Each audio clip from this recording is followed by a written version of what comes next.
नमस्कार बंधुरा আমি আজকে আপনাদের রান্না করে দেখাবো সোনা মুগ ডাল দিয়ে ডাল শুক্তো। তো সোনা মুগের ডাল শুক্তো রান্না করার জন্য এখানে আমি নিয়ে নিচ্ছি এক বাটি সোনা মুগ ডাল। এখন এই ডালের মধ্যে জল দিয়ে খুব ভালো করে এই ডালগুলো ধুয়ে নিতে হবে। তবে বন্ধুরা এই ডাল শুক্তো রান্না করার সময় কিন্তু এই সোনা মুগের ডাল না ভাজলেও চলবে। ডালগুলো কিন্তু আমি খুব ভালো করে ধুয়ে নিয়েছি। এখন সেদ্ধ করার জন্য একটা প্রেসার কুকারে দিয়ে দিলাম।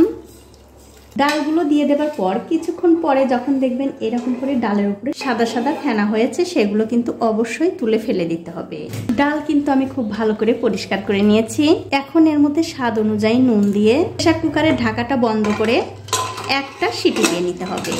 একটা সিটি পড়ে গেছে, এবারে গ্যাসের ফ্লেমটা বন্ধ করে দিয়ে একটু পরে আমি ঢাকাটা খুলে নেব। কিছুক্ষণ পর আমি প্রেসার কুকারের ঢাকনাটা খুলে নিচ্ছি। আর দেখুন ডালগুলো কিন্তু একদম সেদ্ধ হয়ে যায়নি, একটু গোটা গোটাই আছে। আর ডাল কিন্তু এরকম একটু গোটা গোটা থাকলেই ভালো লাগে, মানে একদম সেদ্ধ হয়ে যাবে না। এখন আমি এই ডালের মধ্যে দিয়ে দিচ্ছি কিছু লাউ, কয়টা ঝালের জন্য কাঁচা লঙ্কা। অনেকেই কিন্তু বন্ধুরা তেতো খাবারের মধ্যে আপনারা ঝাল পছন্দ করেন না, তারা দেবেন না। আর দিয়ে দিলাম কটা সজনে ডাঁটা, দিয়ে দিচ্ছি একটু হলুদের গুঁড়ো, আর দিয়ে দেবো একটু গরম জল। যেহেতু আমার ডালটা অনেকটা ঘন আছে তার জন্য একটু গরম জল দিয়ে দিলাম। আর ডালের মধ্যে কিন্তু বন্ধুরা অবশ্যই গরম জলটাই দেওয়ার চেষ্টা করবেন, তাহলে কিন্তু ডালের স্বাদটা ঠিক থাকবে। এখন আমি গ্যাসের ফ্লেমটা অন করে দিয়ে এই ডালটা 5 মিনিট রান্না করে নেব। ওদিকে ডালটা রান্না হতে হতে এদিকে আমাদের যা করতে হবে, একটা কড়াইতে দিয়ে দিলাম একটু তেল।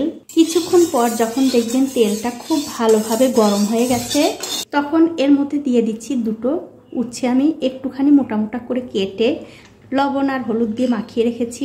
সেই উচ্ছেগুলো ভেজে নেব। দেখুন উচ্ছে কিন্তু আমি খুব ভালো করে ভেজে নিয়েছি। এখন আমি এই উচ্ছেগুলো তুলে নেব। আর বন্ধুরা অবশ্যই কিন্তু উচ্ছেগুলো একটুখানি ভালো করে ভাজবেন, তাহলে খুব বেশি তেতো লাগবে না। আর এদিকে দেখুন লাউ আর সজনে ডাঁটাও কিন্তু খুব ভালোভাবে সেদ্ধ হয়ে গেছে। এবারে যে উচ্ছেগুলো আমি ভেজে রাখলাম সেগুলো দিয়ে দিচ্ছি।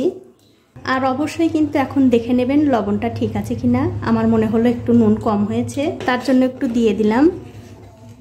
এখন আমি ডালে ফোড়ন দেব, তার জন্য ওই উচ্ছে ভাজা তেলের মধ্যে আরও একটু তেল দিয়ে দিলাম।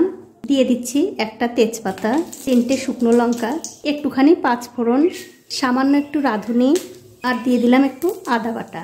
এবারে সব কিছু একটু ভালো করে ভেজে নিতে হবে। আর বন্ধুরা আদা কিন্তু খুব একটা বেশি ভাজার দরকার নেই। যখন দেখবেন এই ফোড়ন থেকে খুব সুন্দর একটা গন্ধ বেরোচ্ছে তখন এর মধ্যে এই ডালটা দিয়ে দিতে হবে।